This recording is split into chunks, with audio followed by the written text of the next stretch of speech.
9 may xotira va qadrlash kuni arafasida Turon bank homiyligida Mirzo Ulug'bek tumanidagi Nodirabegim mahallasida aholiga foydalanish uchun mana shunday ajoyib kutubxona topshirildi.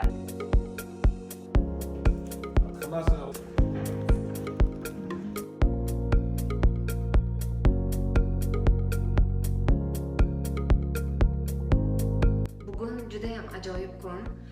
Mirzo Ulug'bek Nodirabegim mahallasida Turon bank tarafidan kutubxona tashkil qilindi. Bu kutubxona barcha aholimiz uchun bepul ravishda beriladi. Bu kutubxonadan foydalanishlari mumkin.